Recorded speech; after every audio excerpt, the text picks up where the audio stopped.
Yeah, I we've see we got have 10 Carolyn and participants. Holm and Diane and Harriet and Jackson and John and Leah and Susan. Thanks for joining us here in Zoom. Thank you, Uh, you and guys. and thanks to everyone who's watching us on YouTube right now. We should have the signal just started, so we're very glad to have you guys along for the ride. So, Dr. Keith, how you doing, man? I am doing outstanding today. How about you, Corey? How are you doing? I'm going to say pretty good. And here's why I qualify Okay. that. All right. We're doing a special show today about dreams, Hmm. which I'm really looking forward to. And I thought, maybe I'll do a little bit of homework for this. So what I did is I decided to only get 2 hours sleep last night so that I could do this show with you in a super liminal state, you Corey, know? nobody decides to just get 2 hours sleep. Yeah, Nobody does that. I think it was a cross of my new puppy and the fact that There, my wife just had her wisdom teeth oh, removed yesterday. So is she okay? she's fine, just out of commission, Yeah, yeah. So I had to pick up a lot of her slack and tell me it's a lot of slack. I mean, I'm the slacker. So kind of covering bases for her put me in this very, so I can't quite tell if I'm awake right now or lucid dreaming. Knowing me, if I was lucid dreaming, I would probably dream about doing a show with you. Oh, well, So that's very, very wonderful. here we go. Here we go. Yeah, Let's man. just let's just do the whole show as if we're lucid dreaming, which is fine with me. Totally. Totally. No, I think this is going to be a really, really, it's going to be an interesting talk. We've talked about dream time several times in the past on Integral Life, namely with folks like Andrew Holochek, for Hmm. example. We got a lot of really great stuff on the site with him about lucid dreaming, Hmm. actually cultivating a practice of lucid dreaming. And he has sort of an interesting approach because he's actually using virtual reality as sort of a platform to help us learn lucid dreaming, which is really, really fascinating. Maybe Yeah, we'll it get kind into some of the lucid stuff a little bit later today, but I'm really looking forward to hearing what you have to say. And if I fall asleep during your presentation, please don't take offense and just kind of well, I'll jab wait at until me. I'll your wake eyes right are. up. I'll wait until your eyes are fluttering, and then I'll wake you up and see what you were dreaming. There you go. I was at the last conference. Andrew presented on dreams. Oh, were you? Hmm. He's such a great teacher. He is a He's great teacher. tremendously skillful teacher. I was doing a couple other things. Anyway, he suggested that we do this process for lucid dreams that night, and I did, and I had a lucid dream that night. Oh, wow. Went out and talked to him about it. It was lucid dreams are fun. They show up when they show up. Uh, and so I wanted to talk. Here's what sparked this thing about dreams. Uh, every week that goes by, I work with dreams with people, and I've been writing my dreams down since I was a teenager. Uh, and I found I was interested in what's the new current research Hmm. around sleep and dreaming, and I found this great book, Why Brains Dream, by Antonio uh, Zadra, and I went, okay. I started reading it, and there was some stuff in there that was new for me, which is always super exciting. Um, and it dovetailed really, really well with what I've concluded about dreams throughout my career. And um, and the whole thing about psychotherapy and dreams is a rich and varied story that we'll get into in a little bit. Hmm. Um, the first thing is in my cosmology, which, like all our cosmologies who are listening to this, is has an integral framework, but then you fill in the colors yourself. Integral is kind of like a coloring book, so it gives you this book of forms, and then you get to color. You color them in depending upon whoever you are and whatever you're doing. Hmm. Um, in my To me, the universe dream came into existence with the Big Bang, and it's been waking up to itself ever since. And you can see every single level of evolution as a progressive level of awakening, but not just the awakening to the world, it's awakening to the universe dream, which is the deep forces beneath the surface that continue to manifest themselves through matter, through life, and now through us, sentient life. Uh, and that particular perspective, to me, reflects both the magic of dreams and the magic of consciousness, given that in this neck of the universe, as far as we know, we are the most self-aware part of the universe dream waking up to itself. Um, uh, and that universe dream waking up to itself is reaching for more complexity, reaching for um, more compassion, deeper consciousness, supporting our personal evolution. Um, and so, as a psychotherapist, I'm very interested in how do you harness the power of dreams for your own ontological development and for having a happy, healthy, well-connected, successful life. And uh, the almost all of the practices and the techniques basically involve creating a interface between conscious awareness and dream time. Dream time is what the Aborigines call dreaming, the dreamy state in Australia. Uh, and the more connections that we make between our waking state and dream time, generally, the better we do. And so let's start just a little bit with what dreams are and how they get generated and and what they represent. Um, we dream 60% of the time when we're sleeping, and not only when we're doing REM sleep. REM sleep is rapid eye movement. Hmm. Rapid eye movement is like if your eyes are shut, they're going like this, back and like this. Hmm. Um, and so when your eyes are shut and your eyes are going like that, they flutter, and that's called rapid eye movement. That's called dream sleep. Some suspect that EMDR, where you have people remember trauma and you go back and forth, creating this rhythmic back and forth motion, actually activates the dreaming circuits and then creates reconsolidation of memories. And that's as good an explanation as anything for why EMDR seems to be a very effective treatment for trauma for a lot of people, particularly PTSD types of traumas. But actually for quite a lot of traumas. So when we sleep, we have various stages from hypnagogic state when we're just going kind of going down to light sleep, to deep dreamless sleep, where sometimes actually dreams can occur. Um, that's where night terrors occur. They have deep sleep tends to happen in the first part of the evening, uh, predominantly. Then there's more REM sleep as you progress. Real quick, are night terrors related to sleep paralysis? Um, uh, they're different. No, they're different they're different parasomnias. They're different forms of a problem. They can happen at the same time, but they rarely do. Gotcha. Um, a night terror is when a kid is in deep sleep, where you're not supposed to be dreaming, and they might not be. They go into a terror state with their eyes open, and they can't be aroused out of it. Mm. Often there's amnesia for the time. I remember my son having one once when he was sick, and it was really quite scary, at least for me. Um, Nightmares are different. Nightmares, you are in REM sleep generally, and you're scared enough that you'll wake up. Um, and almost everybody has a nightmare at least once or twice a year. Um, there's a lot of things that are amazingly omnipresent with human beings and dreaming. And so we remember about 5% of our dreams. So just think about that for a second. So if you had an intense dream that you can remember, and I doubt if anybody listening can't remember at least one intense dream. I remember intense dreams throughout my whole life, starting from when I was around 5 or 6 years old. That night, whenever you had that intense dream, you had 19 more dreams like that. Hmm. For every 2 hours of waking activity, we need an hour of sleep to regenerate and recharge. And part of that is emotional, spiritual, cognitive recharging, which is apparently done with dreams. And so there's this pulse of energy that comes up from the brainstem when we're sleeping, that hits the hippocampus and the thalamus. Hippocampus has to do with memory retrieval.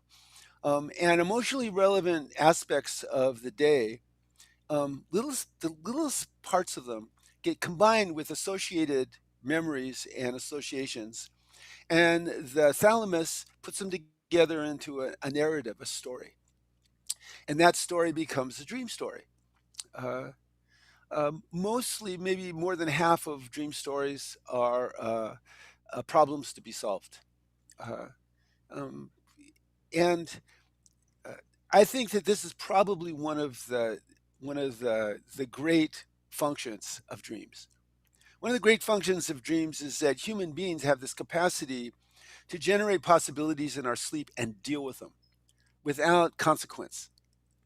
And so we create these networks of possibilities and then explore them. And then in exploring them, we do a couple of things. One, we're consolidating memories. Uh, we're increasing learning. And, but the other thing we're doing is we're being able to deal with different situations and come up with some understanding of situations and what to do in those situations. And it's not surprising that one of the most common dream themes, something about 75% of everybody has, is falling. Um, there's been a lot of research done in the last 20 years on dream themes, and interestingly, um, the dream themes stay pretty consistent cross culturally, Hmm. which suggests that there's some universal process going on in human society. Like like of the top dream themes that people have most frequently, one is fear of falling, one is being at school, you're having trouble at school. Teachers, women and girls tend to have that more. Another one is sexual dreams. Um, uh, Another one is a dream of being late. Uh, Another dream is trying to do the same thing over and over again, not being able to. These are all very common. Most people have had these dreams at some point in their life. Uh, they're common themes. Now, there's some things that are different. Like children will dream about animals about 40% of the time, adults about 5% of the time. But if you're an indigenous person, it's about 30% of the time. And it makes sense if you live around animals, that kind of stuff happens. Mhm. And so dreams give us opportunities to deal with new situations and also to associate on those situations for whatever creative activity is on our mind. And there's a lot of research about dreams and creativity. Uh, Dreams also help us learn stuff. They do this with infants. They'll play infants. There's this really clever experiment where they played infants for 15 minutes, a series of 45 statements that were nonsense words, but that had a grammar. That they had the same syllable at the beginning and the end of half of them, and a different syllable at the beginning and end. The little kids that took a nap after the experiment remembered, expressed surprise when they violated the grammar, and the kids that didn't take a nap didn't. And they suspect that babies are taking in so much information all the time that they need to sleep frequently during the day to consolidate the memories. Hmm. That's one of the reasons that infants sleep so frequently. Um, Also, dreams involve creativity. Generally, people don't get solutions to problems in dreams, though there are some famous examples of people doing exactly that. Paul McCartney, woke up with Yesterday. Mhm. Elias Howe had a dream about people throwing spears that had holes in the head, and he came up with the sewing machine. There's a guy, I forget his name, who this was a this was a dream.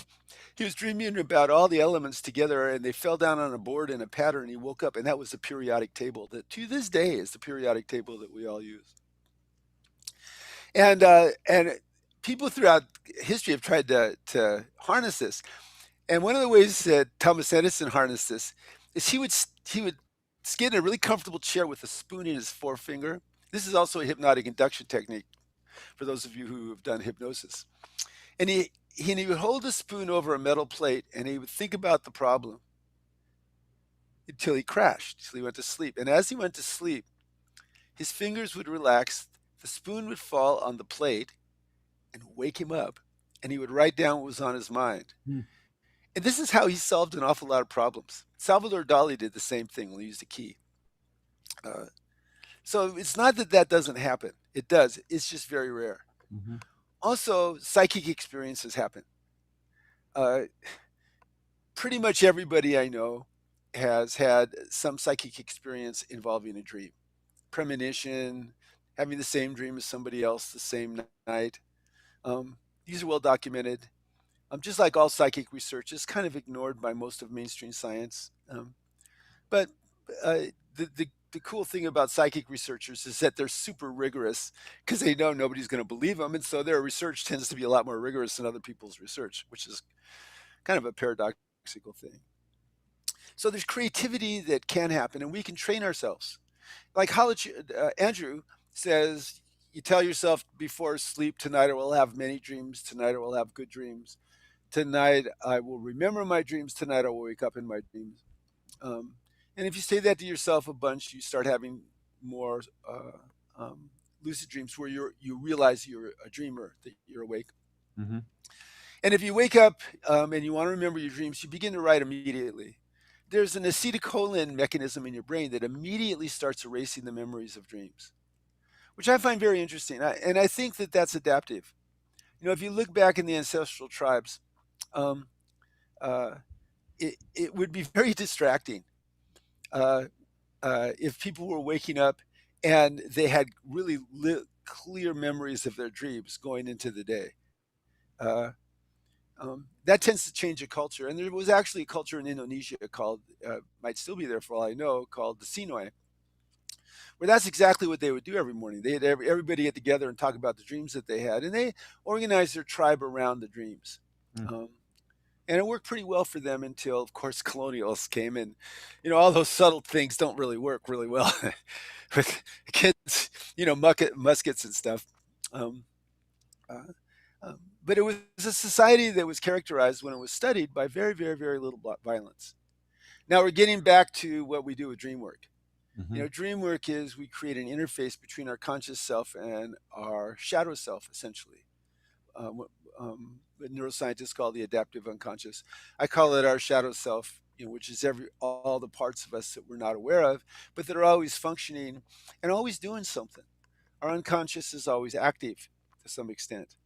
Uh, and Part of that whole process of being active is we have this strong desire as human beings to grow, thrive, and love. Okay? And so what happens in dreams is we get indicators about how we're doing, growing, thriving, and loving. Dreams more often than not reflect the state of how we are, um, and they give us something to associate on. And that's very useful in psychotherapy because it provides a bridge into the unconscious. Now, there's a problem with that. And the problem with that is reflected in how Freud handled dreams. Freud had a pretty rigid theory, even though you can pretty much explain everything with psychoanalytic theory, which is one of the critiques of psychoanalytic theory. But he would join with his clients and have them talk about their dreams, and he would free associate. But then he'd come up with an interpretation. But Freud's interpretations always had to be consistent with his cosmology: Oedipal, Electra, ego, id, superego, that kind of stuff. Um, um, and I think that limited him in terms of his capacity to work with dreams. Um, Jung expanded his idea of the unconscious to include all the positive things that the unconscious does. And also, he knew that our unconscious is connected with everybody else's unconscious, and that we as human beings are drawn to certain symbols and forms, the archetypes, and that these come out in our dreams and consistently. And so Jung would bond with his clients, and they would go into the dreams looking for a deeper meaning. And Jung said something once that has endeared him to me internally. He said, "With every client, I develop a new theory," and that's certainly how I function. Also, not that I'm not informed by everything that I know, but basically, it's always different with each person. And so, as we bond together and we begin to explore somebody's dream, then what tends to come out of that is certainly informed by my understanding about dreams and about stuff, but it's mostly informed by my understanding of this particular person and their journey through life. And when you're working with dreams, you always ask people what their association is and what they think the meaning of it is first. And as you do that, you begin to create this dialogue. If you begin to write your dreams down in the morning, after a while, you begin to remember your dreams more clearly. If you stop writing them down, you have more difficulty doing this. Interestingly to me, about 1 in 200 people say they don't dream anything, and when they're woken from a REM sleep, actually say they can't remember anything that was happening. So they might not be dreaming. Who knows? Um, so the universe dream waking up to itself. Mhm. Dreams are used to consolidate memories. Dreams are used to clean out our spiritual self by presenting issues and problems that then we can address and look for solutions. Um, uh, Dreams are a source of intimacy between human beings. Um, for instance, last night I wanted to have a dream last night. I asked myself to have a dream last night about this talk that we're doing, this show.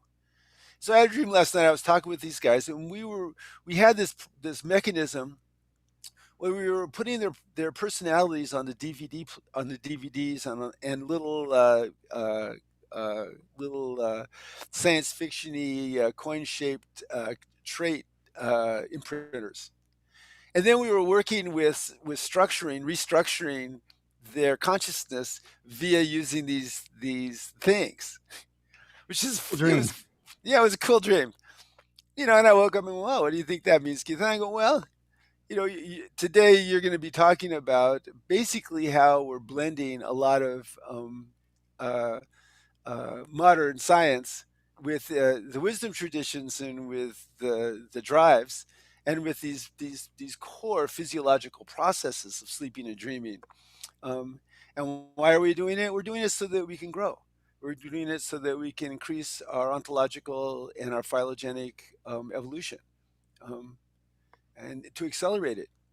And as you develop this kind of dialogue with your unconscious, um, it becomes more of a collaborative practice. Mhm. Um, and many times I'll ask myself to dream things, and we'll have some kind of insight when I wake up in the morning. Sometimes it might be related to the dream, or it might not be related to the dream. Um, Uh, and uh, there are some differences. Women tend to have equal men and women in their dreams. Guys tend to have twice as many men in their dreams. Hmm. It's interesting. 50 years ago when they studied dreams, guys had twice as many sex dreams as women. About 10 years ago when they studied them, that wasn't the case. It was equal. Now, was it they didn't cover it? They didn't measure it 50 years ago? Or has the culture become more accepting of female sexuality so that women were more able to remember? Yeah. Who knows? Um, uh, Second one makes a lot of sense to me.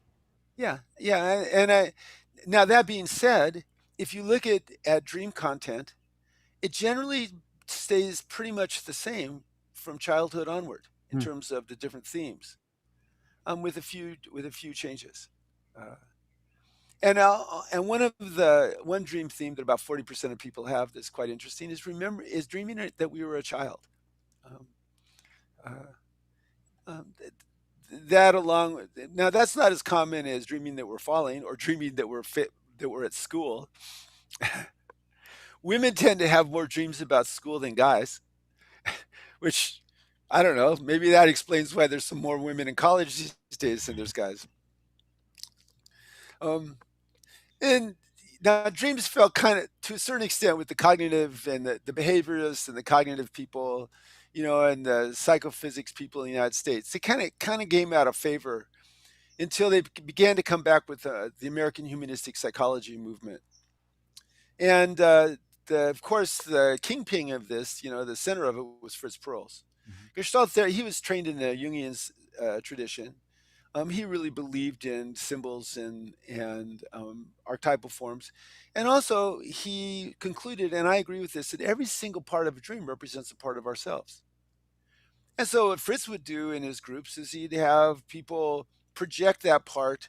If you're talking, if you dreamt about a chair, talk to the chair, and then go be the chair responding to you. Um, Back in the 70s, I trained under Judith and George Brown. They were students of Fritz. He was in Lake Cowichan at that time. I never studied directly under him and learned Gestalt therapy. And I used it with transactional analysis, which is more of a structural understanding of people, one of the best structural understandings of people's unconscious at the time. And it was quite effective. I enjoyed it a lot. And to this day, if somebody is dealing with a dream, I'll ask them if there's a figure that's has a little bit of emotional charge. I'll have them have a dialogue with that figure, um, which is one great way to work with dreams. And I'm going to talk a little bit more about working with dreams in just a second. Um, so, so pretty much there it is. The universe dream, the functions of dreams, how they work physiologically, how necessary they are along with sleep, um, what their functions are, how we can use them. Uh, brief history of how they've been used in psychotherapy, and there's a couple exercises that we can do in just a second. But before I go any further, what's your reaction, Corey? Man, I've got a lot. I've got a lot of comments and questions for you. Sure, go So ahead. let's Go figure for out how it. we want to parse this out, because I definitely want you also to move into the next segment of your talk. But I think that it's no surprise that our unconscious is often sort of archetypally represented by an image of the sea, right? An image Mhm. of the ocean, which makes a lot of sense because we know so little about our own unconsciousness other than sort of the choppy waves that we see on the surface and whatever debris is left on the shore the next day. That's like all we have to make sense of like the depths, the murky, dark depths of our unconsciousness. And it's fascinating to have this conversation because you do start to see these universals, these sort of commonalities. And there are a lot of commonalities that actually seem to sort of be associated with each sort of stage of the dreaming process. Like whatever sort of phase of sleep you're in, there's universal patterns that a lot of people experience. Like I think a lot of people on this call would probably recognize two of them as they're falling asleep. One of them is sort of this jolting sensation, which for me, I have a visual in my head whenever it happens of like, I just stepped off a curb, right? And I got to like catch my balance and that kind of jolts me awake. So A that's falling, something, say again? that's a falling dream. Is that a falling dream? But it's like Yeah. this little blip of one right when you're falling asleep and you actually feel like you're physically falling. Another one that happens to me often is something. It's got the greatest name I've ever heard. It's called the exploding head syndrome. You familiar with Whoa. exploding head syndrome? That's when you're falling asleep and there's no exterior stimulus, but for whatever reason you hear a really loud noise. It sounds like an explosion. Wow. This really loud, just like, and like for me, it also comes with there's sort of a visual that comes with it. It feels like the sort of the periphery of my eyes are closed when it happens, obviously, but it still feels like the periphery of my vision kind of sparks. So there's like a little bit of light, and then there's like a big sound, and then that jolts me awake. Wow. Which is fascinating. And then it's one of those things where I've had those experiences my whole life, and then I learned about this thing called exploding head syndrome. I'm like, oh, I'm not alone. You know what I mean? It's like one of those little wrinkles that people Yeah, I never rarely. heard it before. This is the first time I've heard this. This is fascinating. Yeah, it's a really interesting phenomenon, and a lot of people apparently have it. And then I think a lot of other people probably relate to the fact that the dreams that are oftentimes sometimes the weirdest but also the easiest to remember are the ones that you have if you've woken up and then you go back to sleep for an hour or two and then you wake up again. Those ones, for me anyway, are so much more accessible to me than any other dreams that I have. Like I don't pull any of my REM dreams back with me. Mhm. And I've got a question about that in a second. Sure.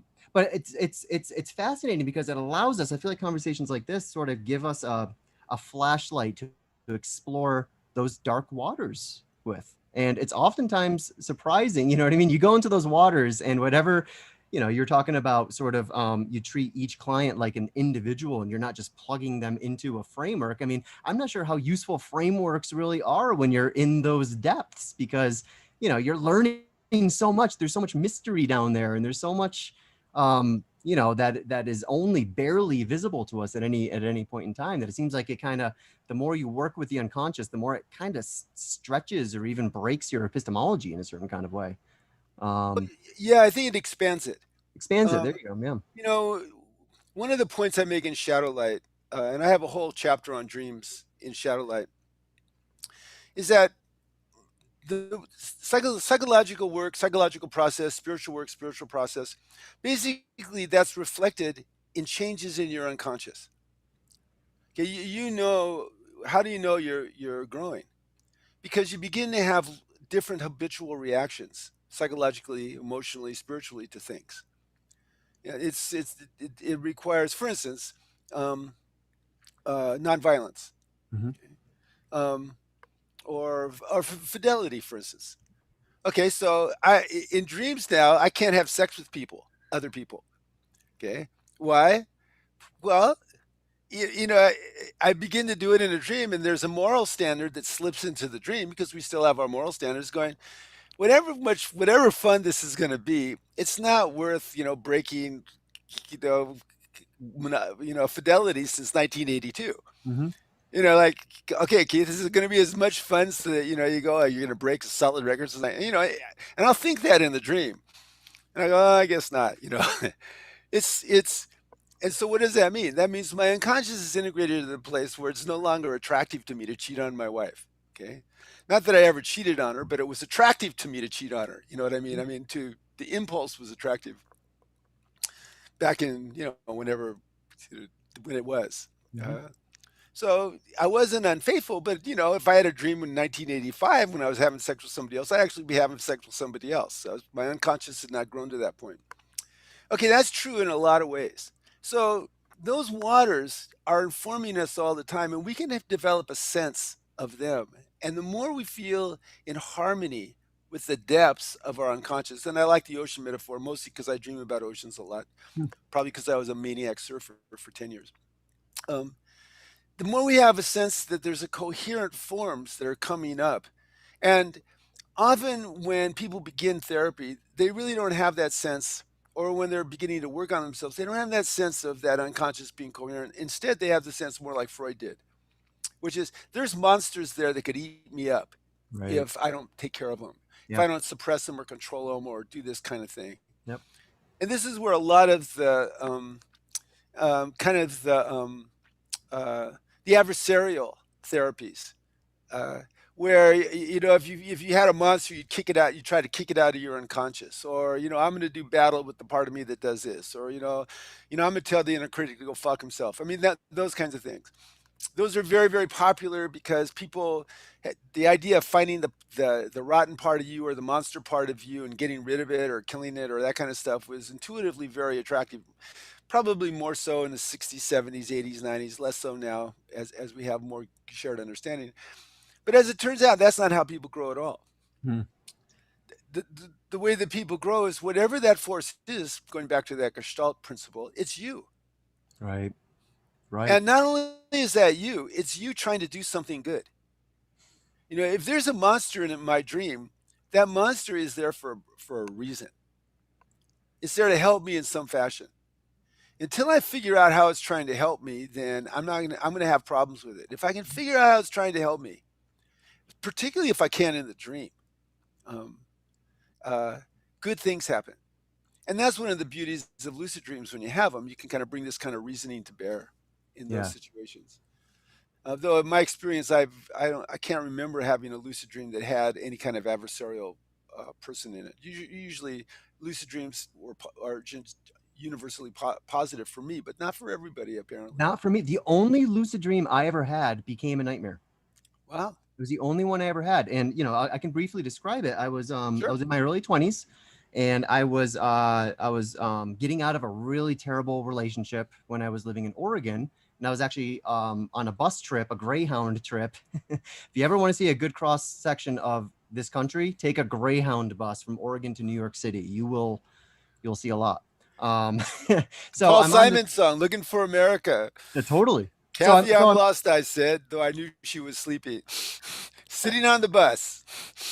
Anyway, go on. so I'm on this trip, and I met these guys that I was hanging out with on the trip, and we got caught in a snowstorm and we had to get a hotel room, and we all slept together. I was sleeping on the floor, and I had a dream, and in my dream, my ex-girlfriend was there, and so were these guys that I had met on the road on the bus going back to New York, and something clicked in my head while I was dreaming. I was like, it's impossible for you guys to be in the same room together. All right, so this is impossible, and that gave me a gap, and I was like, oh my God, I'm Yes. dreaming right now, right?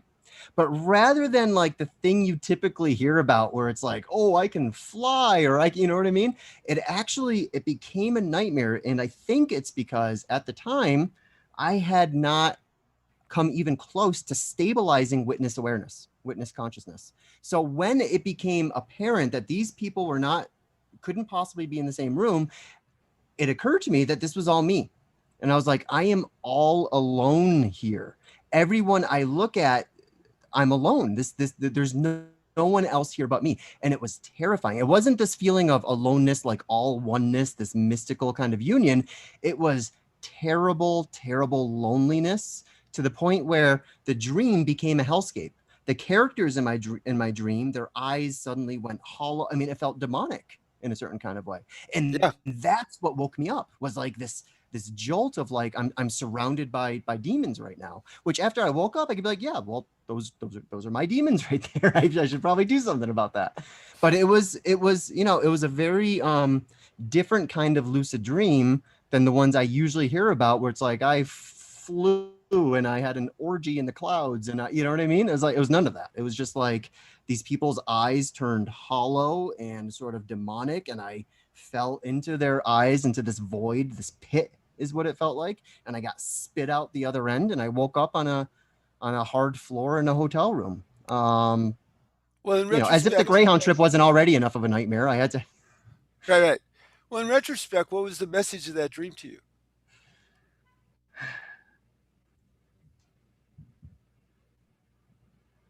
I think for me, I was in the midst of this major transition. And that's what the dream seemed to be symbolic of. And amidst that transition, I think I had a lot of unhealthy attachments, both to the ex-girlfriend that I was leaving, that I was basically running away from, right, in Oregon. I had an unhealthy attachment to her, and that was gone. So my identity is completely in flux again. I'm like 22 years old at this point. So I'm an idiot, right? My I my guess brain almost my definition. If exactly, my brain has not. I'm referring to myself at 22. Yeah, like I was a total moron. So I think a lot of it was simply identity and this sort of recalibration and this reintegration and this need to find myself again, and to stop trying to find myself in all of these other people. And in fact, once it became, and this really hasn't, it's funny, it hasn't clicked for me, Keith, until you just asked me this question. But it was like the minute that I realized that the characters in my dream were all me, that was in that moment an opportunity to reclaim, which I was not capable of doing at that point. Again, I didn't have the stabilized witness consciousness that I think was probably required to sort of pierce through that and be okay with that aloneness, that all oneness, that reclamation of all these little pieces of myself that I had put out there.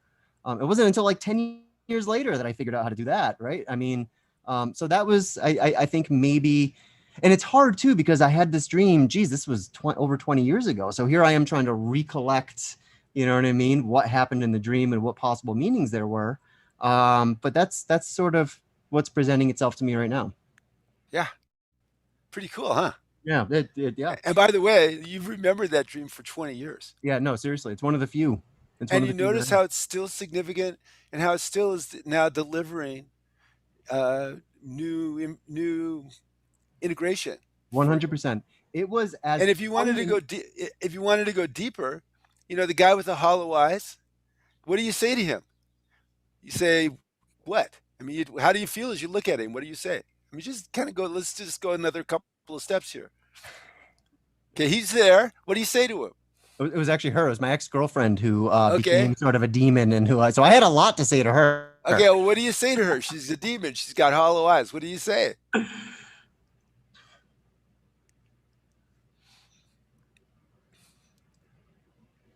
It's weird to me that I don't have an immediate response to this. Well, you could say that. I can't think of anything to say to you. Yeah, I mean, Okay, so stop.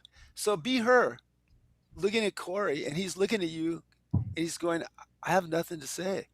How do you feel towards Corey as he says that? if I'm taking her perspective, probably a combination of relief. Yeah, it's her in the dream. You know? Her in the dream. So that her in the dream says, well, that's a relief that you don't have anything to say. Yeah, I think so. I think that was, yeah. And as Corey, how do you feel as she gets relieved that you don't have anything to say? Oh, I mean, it totally synced in with all the feelings I had at the time of like betrayal and, this sensation that I think people often have in their early 20s when they're in a relationship that just sort of fireballs all of a sudden, which is like, how did everything change all at once? How was I having one dream and then that dream just shifted into this nightmare overnight, right? Like sort of all at once.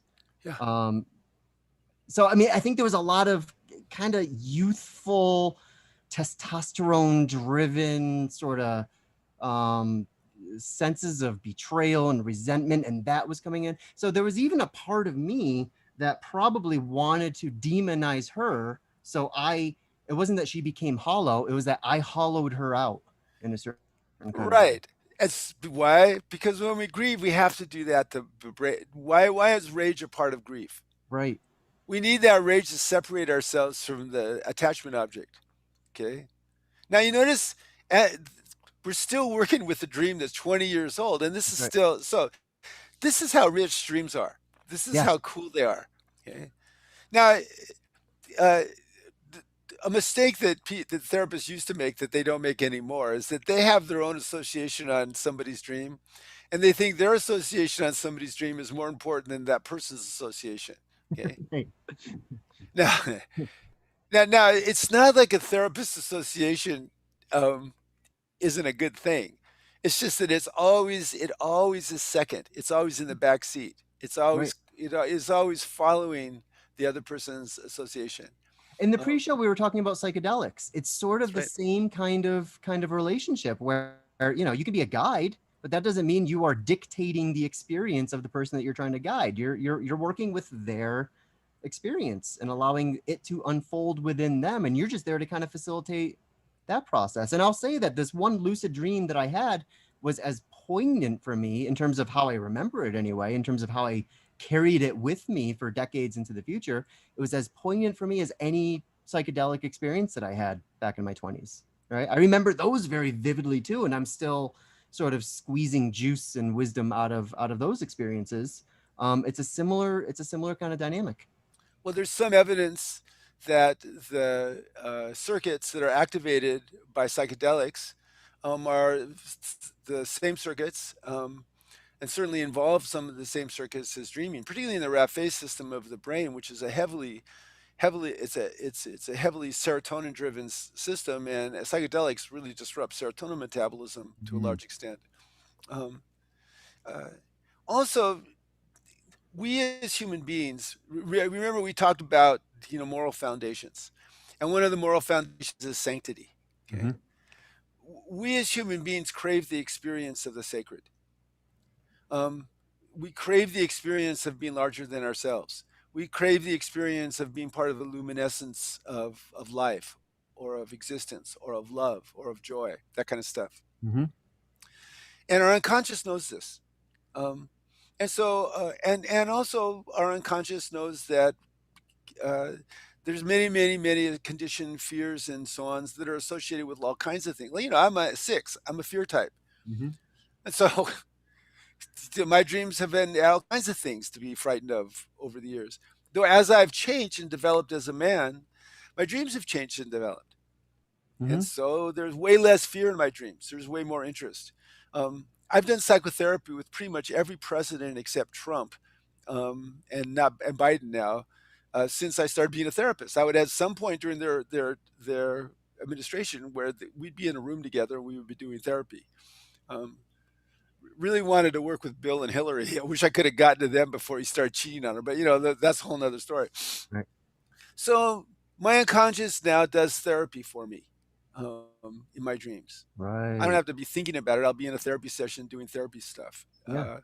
Why? And so that's a sign to me that there's a certain level of organization, of integration that my unconscious has, and it's reflected development. So writing your dreams down and going back with this radical curiosity and radical acceptance changes a lot of things. Okay?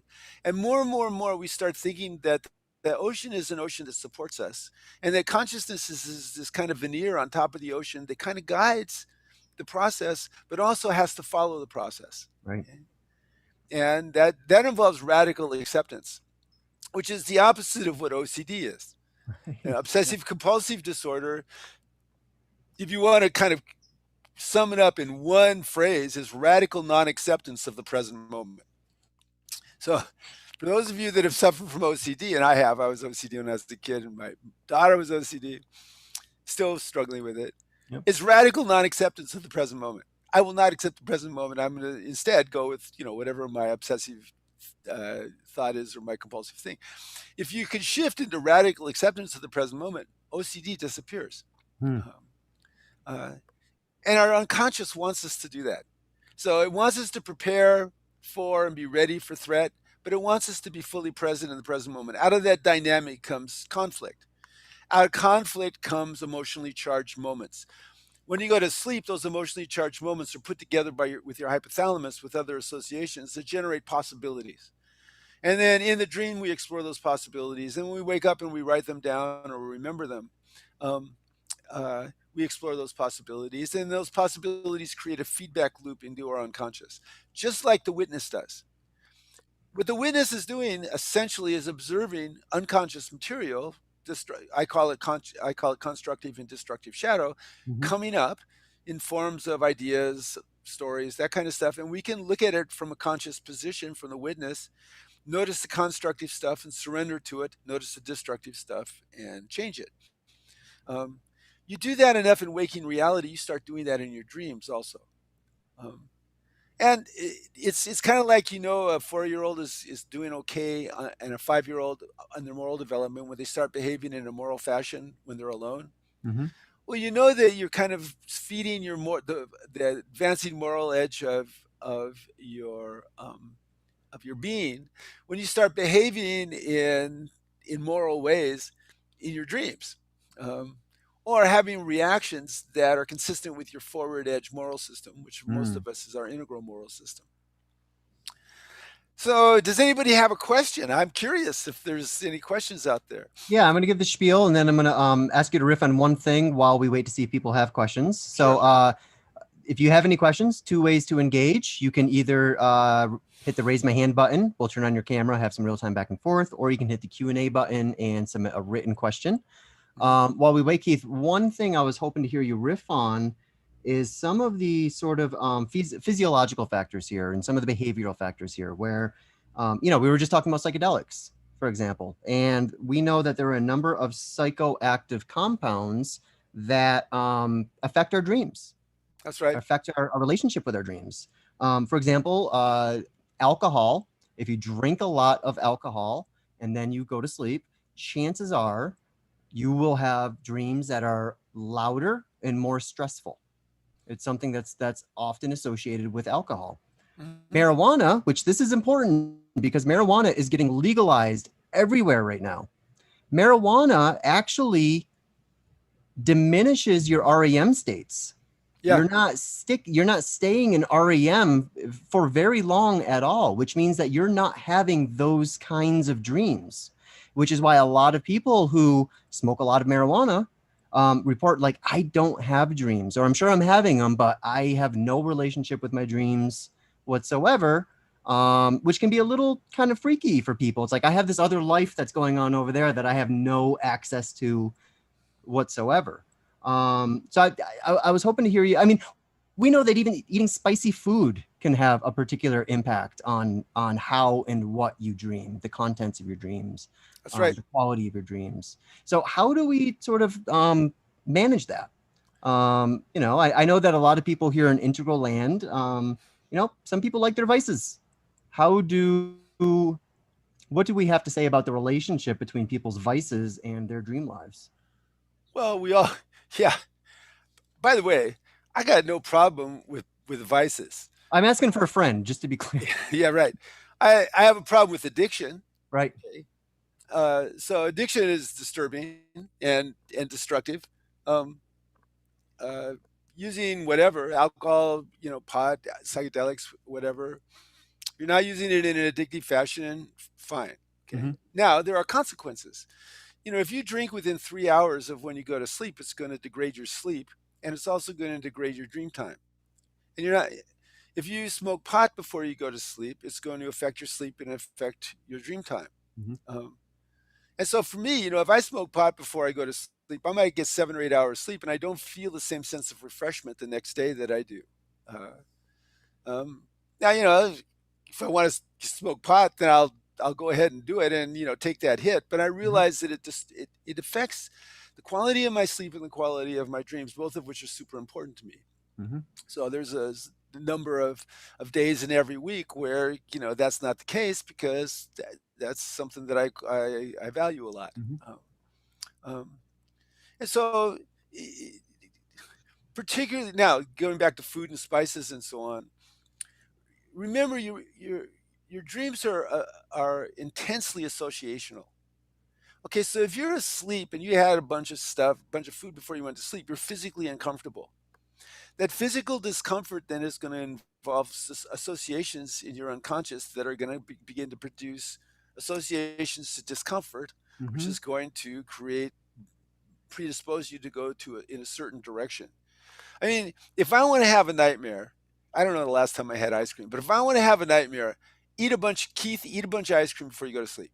Mhm. And I'll have a nightmare that will be bad enough. The definition of a difference between a nightmare and a bad dream, which I think is somewhat arbitrary, is a nightmare wakes you up and a bad dream doesn't. Mm. Okay. Mhm. So I will either have a bad dream or a nightmare. Why? Well, apparently that combination of sugar and fat, right before I go to sleep, does something to my physiology, which creates some kind of internal experience, which produces a nightmare in Keith. Now, you see where we're going with all this. Um, there's an awareness as body, mind, spirit, and self, culture, and nature. There is a wide variety of contexts that we exist in simultaneously. Um, Lots of them.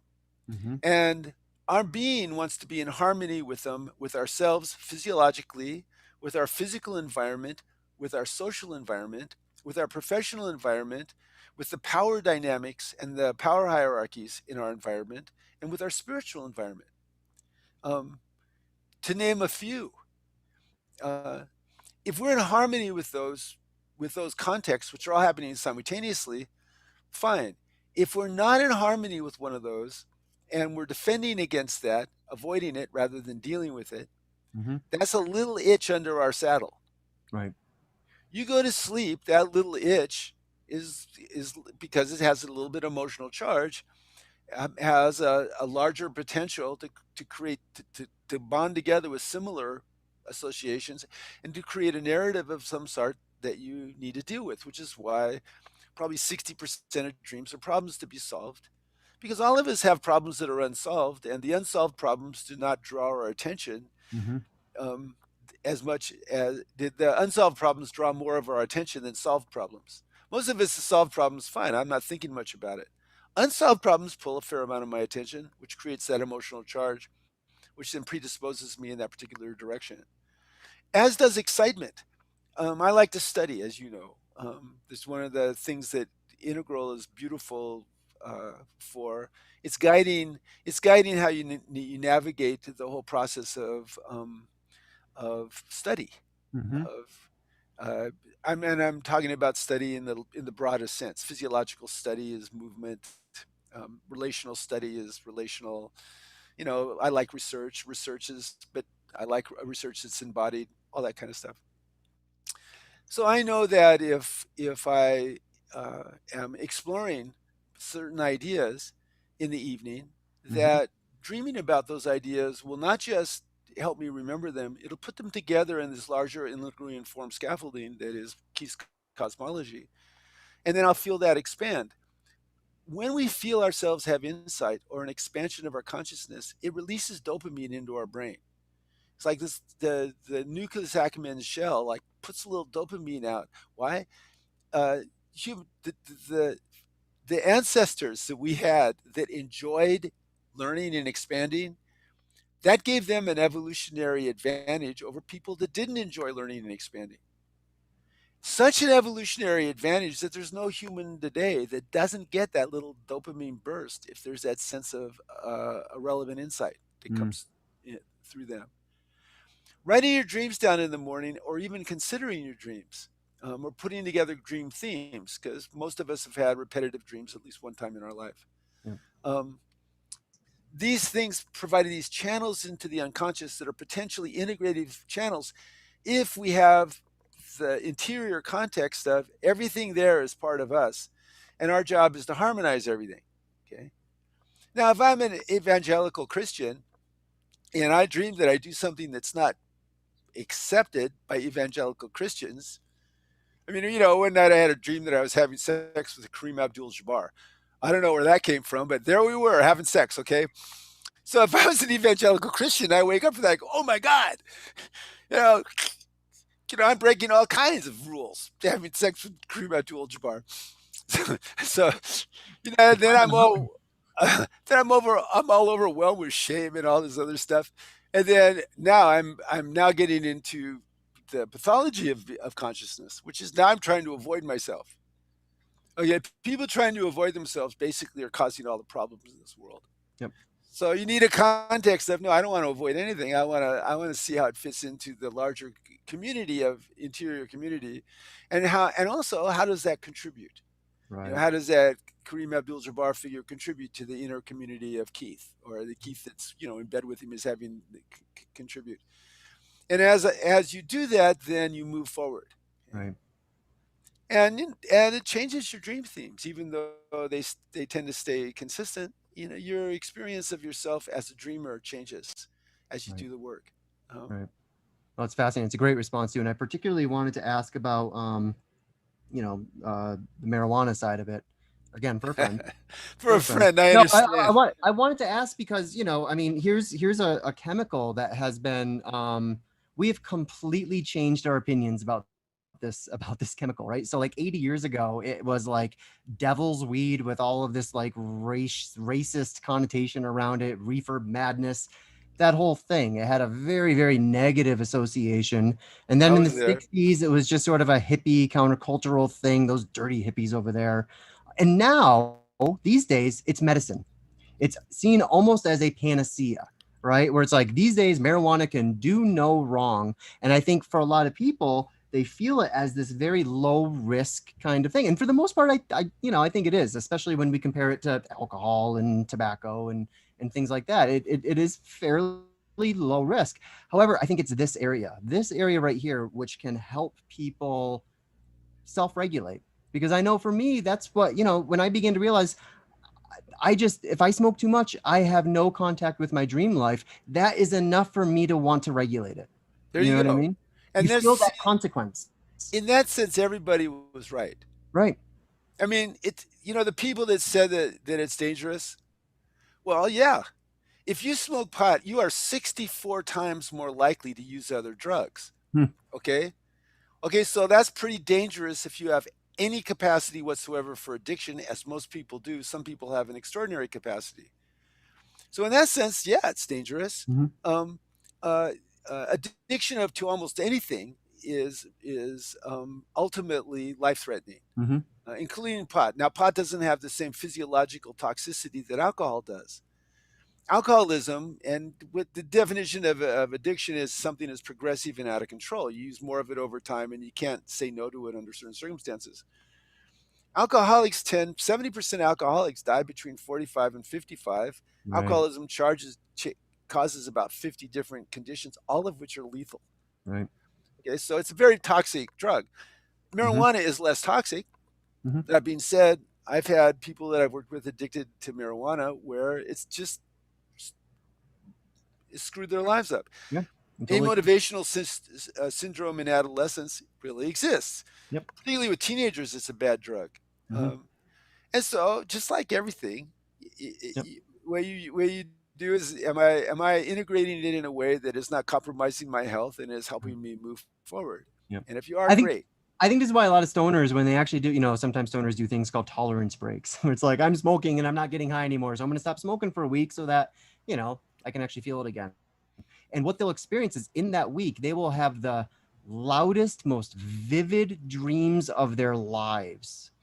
And it's like literally you're hitting REM for the first time. I mean, depending on how long these guys have been, imbibing daily, they're hitting these REM states for the first time in a long time. And it's like your brain is like in a playground, right? And they will often have the most vivid dreams that they've had in years because they took a break.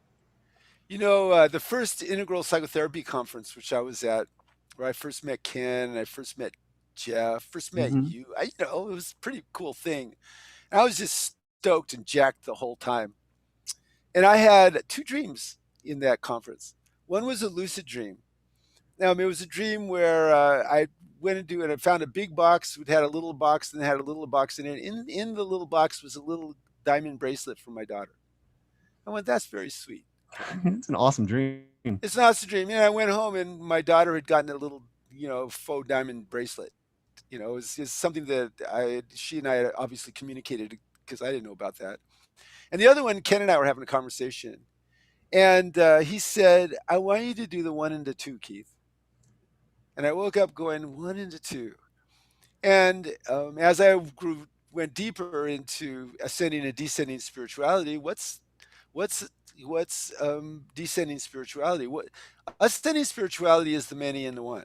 Yeah. Okay. Descending spirituality is the one in the many, and that's really where my sweet spot is. In that, what's been my foundation message? Everything is relationships, and managing those relationships in relative reality, which is where we live, is where it really determines not just how we do, but how everybody does. Mm. Um, it was a Can I tell really you? fun dream. It was those two dreams happened at that conference. Now That's there's a question. yeah, yeah, Carolyn. And then I want to tell you my own Ken dream because I think Okay, okay, we're all of going us to talk might have about Ken Ken dreams. dreams. But Carolyn asks, would you say a little more about asking for a dream to occur? Any recommended practice or way to ask? Absolutely. Uh, um, you're always listening to yourself. Okay. Um, and so right before you go to sleep, it generally takes on average about 7 or 8 minutes to go to sleep for most people, unless you're sleep deprived. And then bam, you're down. Uh, and so before you go to sleep, you tell yourself two things. Say the message is, I want to have an insight about a transformative insight about dreaming and human consciousness. Okay, so you just keep telling yourself as you go to sleep. I want to have a dream about the transforming. I want to have a transforming insight dream about uh, about dreaming and human consciousness, and I want to remember it. That's the second part. Mhm. So I'm going to have a dream about the transformative potential of dreaming and consciousness, connecting dreaming and consciousness, and I'm going to remember it. I'm going to, and you just tell yourself that till you go to sleep. Now, what's going to happen is you'll start dreaming.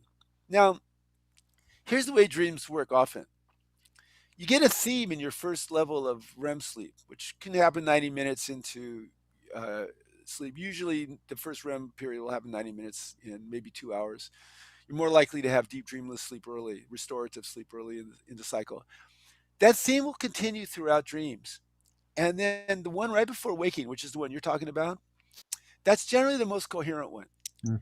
Um, I wrote a dream down in the middle of the night last night, but usually my most vivid dreams come when I am able to go to sleep in the morning. I get up early around 4:30, but sometimes I'll sleep till 5:30 or 6. That last dream will have the most coherent images, and generally that reflects what happens. And so you write down whatever you dreamt the next morning. Now it might not have, and it probably won't have something directly to do with what you asked for. Dreams often will deal with topics symbolically. There's something that our mind does to give us one order of separation, two orders of separation from certain topics. Um, and maybe it's why children dream about mythical features like witches and monsters, and adults in a scary dream, and adults dream about other adults who are threatening them. Um, you know that there's that order of separation in the magical mind, the mythic mind. Who knows? Okay.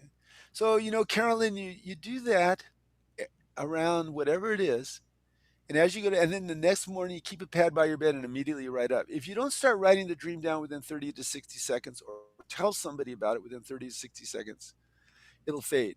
There's a famous Coleridge when he wrote Xanadu. In Xanadu did Kublai Khan the stately pleasure dome decree. Well, he was in an opium induced deep sleep, and he was dreaming about Xanadu, and he was waking up and beginning to write the poem down. And he got about halfway through and somebody knocked on the door and it all just disappeared. He was very pissed off about that. I don't know what he did to whoever it is who interrupted him. Um, don't know that much about Coleridge, but anyway, that often happens. Uh, so that's what you do, and it works really well. Mm. Uh, and I've never done the thing with the spoon and the metal plate, um, but many, many, many times I've taken some issue into a hypnagogic state of some sort and just stayed there. It's called the default mode network. Um, it's where we're not focusing our attention on anything particularly, and I'll wait, and after a while, a download will come. Mm-hmm. Sometimes it comes when I'm sleeping or when I'm waking. Often when I'm waking. Many of the talks that you and I have done, I do a lot of study around these things, and I take endless notes, as you know, because I send them to you. And I'm sorry I give you 7 pages to read before I talk. Oh, I love But it. anyway, It's so helpful. anyway, anyway. But I'll wake up in the morning, and then bam, 1, 2, 3, 4, 5, 6. Here's the form that I think is best. Mm. And then that'll be what goes into it. And Yeah, I've come to rely on that. totally. And so that's the relationship between our conscious and unconscious can continue to expand throughout life. Now, you could see the room for spiritual bypassing in this process. Okay. And so it's always good to have your own bullshit detectors. So there's your personal witness bullshit detector, and then there's your interpersonal bullshit detector. Mm. And your interpersonal bullshit detector is if somebody is having some kind of negative reaction to you and you want to defend against it, probably the first thing to do is go, so is this negative reaction to me responding to some part of my bullshit? And if it is, where is that bullshit? Okay. Um, and if you look into dreams, that's why you don't go into a dream and you go, I just find out how great I am in every dream. No, Mm-hmm. you don't. If you're looking honestly at your dreams, you find your strengths and your weaknesses. And if all you're looking for is finding your strengths and this is my spiritual this and this is my spiritual that and this is my Godhead this and this is my Godhead that, and it's never here's my selfish side coming up and saying, it's me first and fuck you. If that never happens, you might want to consider that you're doing a little spiritual bypassing in your dream work. Absolutely. Yeah. No, that's brilliant. We have another question on YouTube. Sure. Arthur asks, and this will get us into some of the anomalous stuff. I asked earlier about sleep paralysis, Sure. which is often used to sort of explain people's experiences when they think that they've been like abducted, for example, or oftentimes they'll wake up with sleep paralysis and they'll have this sense of another second person presence is in the room with them and they can't move, but they feel this presence. Just an example of some of the stuff, the weird stuff that can happen when we are unconscious. So Arthur asks, I sometimes hear voices in a slightly awake dream state. The voices are in a language that I don't know. I can understand the communication, but I can't translate it. What's that about? And I would say, first off, you might want to check out a dialogue I just did with Stuart Davis called Aliens, Artists, and the Experiencer Group. We actually talk about some of the possibilities that could be at play here. I'm really curious about your take, Keith. Well, first of all, 8% of all of us have had auditory hallucinations at some point. Mm-hmm. Just to kind of normalize hearing voices. That's almost 1 in 10. Second of all, if you understand them, then write down your understanding. And be very curious. If possible, when you're awake, like now, have a conversation. Speak to the voices and then be the voices speaking back to you. And go back and forth 2 or 3 or 4 times. Be curious about, one, how you feel as you address them and how they feel as they address you. And 2, about is there any question you want to ask them, and is there any question or information they want to give you? And you open it up. Mm-hmm. And see. We're not talking about schizophrenia here, okay? Yeah. schizophrenia, the voices and more less frequently the visual hallucinations are quite alarming and overwhelming, and they're accompanied by an emotional storm, and it's very uncomfortable having schizophrenia. Um, And with schizophrenia, it feels like the voices are outside your head, right? Is that correct? It feels like sometimes, it's out coming in. Okay. sometimes it is, sometimes not. Oh, okay. It depends. Um, it, it, this is a whole nother conversation. This is Yeah. something that's been endlessly explored. Um, everybody saw My Beautiful Mind. Hmm. There's a it's schizophrenia is a handicap. Just like any other handicap, we can transcend it Hmm. with the right combination of stuff. Sometimes medication, often medication is necessary, not always. Um, and dreams are part of the unconscious intruding. When you're schizophrenic, you don't have as much executive ego to manage and you have way more emotional waves. I mean, back when I was 15 and was psychotic, and people said, "What was it like being psychotic?" I went, "Well, having a psychotic depression is like being in a boat without a rudder in a big storm at sea, Mm. okay? By yourself." Mm. Okay, so you take that and you go, okay, so that's a constant state for schizophrenics often. For some forms of schizophrenia, other forms is something else. Okay, so we're not talking about that. We're just talking about the voices. Hmm. Now, some people go, well, maybe they're space aliens speaking to us. Okay, I have no problem with that. I wish they'd speak to me. Subtle body entities, or any of those. Yeah. Yeah, I know all that stuff. Certainly, I know we're all connected. Certainly, I know that there's energy and forces and information that comes through me that didn't originate in Keith.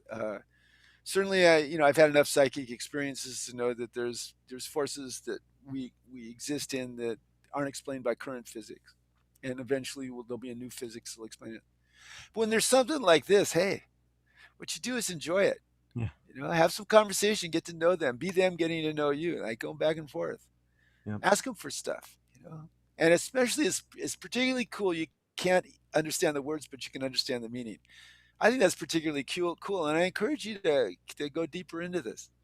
Yeah, and aside from the space aliens and subtle energy beings explanation, I'm wondering if there's something a little bit more common here, which is, oftentimes, like when I hear Andrew Holacek talk about lucid dreaming, he'll talk about some of the techniques to help us realize that we're dreaming, and it's oftentimes things like looking at a clock and noticing that you can't quite see the numbers; they kind of keep shifting and jumping around, or looking at a book. You will look at a book in your dream; you'll know what that book is, but you can't see any of the words on the page. It's all Mhm. scrambled and jumbling because you can't come up with an entire page, and hold it in your imagination for that long. So it's, even though you know the message it's conveying, you can't actually see the symbols and all that. I'm wondering if this is almost an auditory version of that, where it's like you're understanding what the voices are saying is like looking at the book in your dream and knowing what that book is, even though you can't see the individual letters and words and sentences. It's all Well, scrambled and jumbled, but you still get the transmission. certainly that's possible. You know, uh, One of the ways that kind of scientists, you know what I mean? Like Mhm.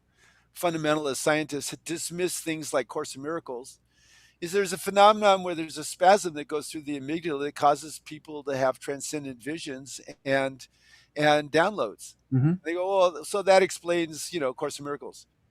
Mhm. And my response to that is, okay, that explains the psychological state of whoever that entered, or the book Love Without End, a woman who basically saw Jesus Christ and had long conversations, which she transcribed and made it in this beautiful book called Love Without End. Well, the you can't reduce the left quadrants to the right quadrants. Mhm. Maybe on the right quadrants stuff like that happens, but on left quadrants meaning happens, and every once in a while it's super transcendent, Yeah. um, um, coherent, organized, transformative meaning. Yes. Um, and when that happens, my advice: relax and go for it, and take notes. You know why? Because we're all contributing to the evolution of consciousness, and our dreams are helping us. Right. They're helping us whether we remember them or not. Remember, we only remember 5%. it blows my mind that when I remember a dream that there's 19 others that happened last night. And so I like that. Yeah. Um, I um, like that too because it liberates things, Keith. It's like the sleep paralysis thing. Like sometimes people have an experience of sleep paralysis. They'll think they're having an encounter with an entity, and it's like multiple things can be true at the same time. If you look at this human being from the upper right quadrant, you will see something that looks like sleep paralysis. Here's sort of the neurology of it. Here's that's right. how your brain is kind of, misfiring or whatever it might be. So you have that in the upper right. That doesn't mean that the experience you're having in the upper left is any less authentic, right? That's It's the right. same Or thing as significant. having sitting in meditation and having like a tremendous insight. Well, from the upper right quadrant, you're just sitting on a cushion. There's nothing special about that. That doesn't diminish the quality of the experience that you are having phenomenologically as your body in the upper right quadrant is sitting on that cushion. Well, in the upper right, if you were hooked up to an EEG or a functional MRI, your brain would be All for lighting up with Yeah, coherent gamma. You for know, sure. it's like a searchlight when you're having a Kensho experience.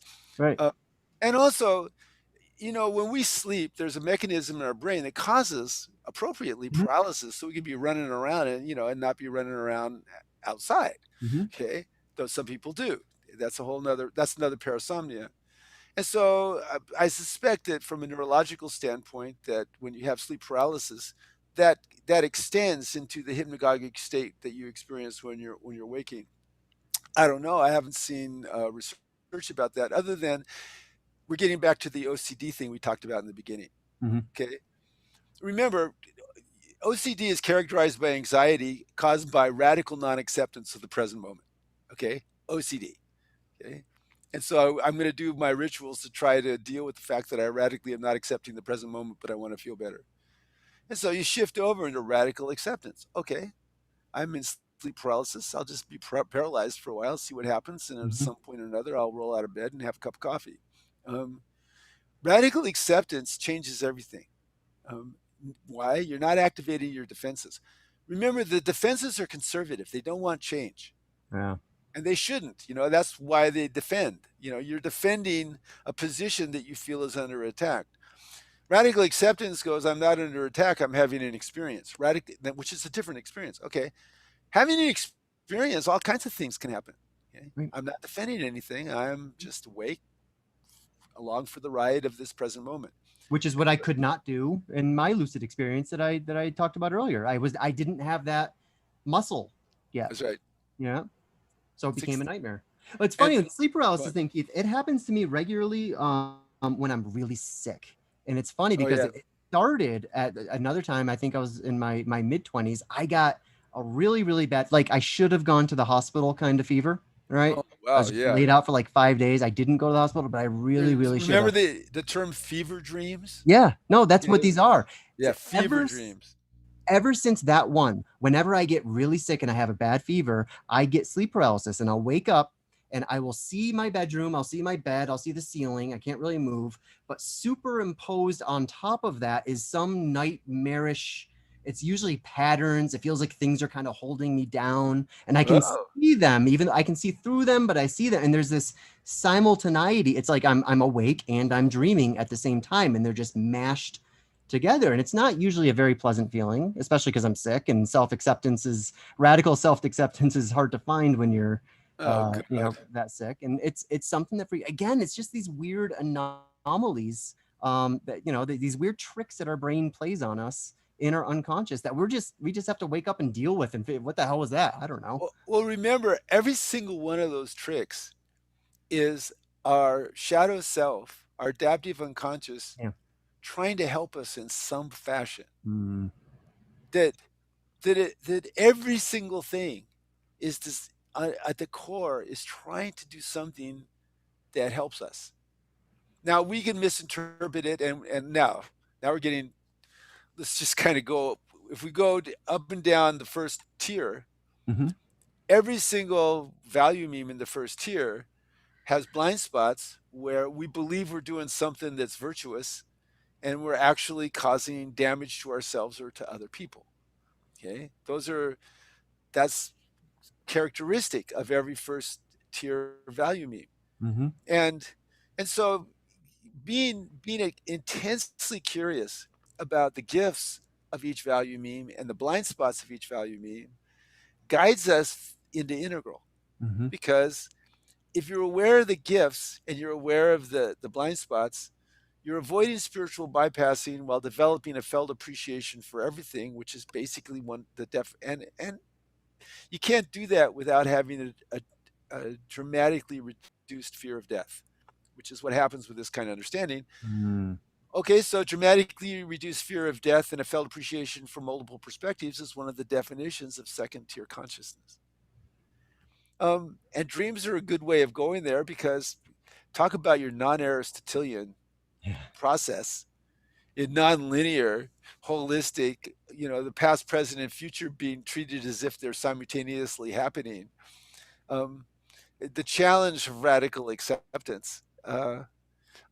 It's there's a reason I've been writing them down since I was a kid, Mm. and I can look back over the transformative moments of my life, and generally there's a dream or two that helped to guide me, Yeah. um, and uh, and I I'm often, intensely grateful to that. I often think of those as golden shadow dreams, Yeah. such as Ken dreams. You talked about your Ken dream.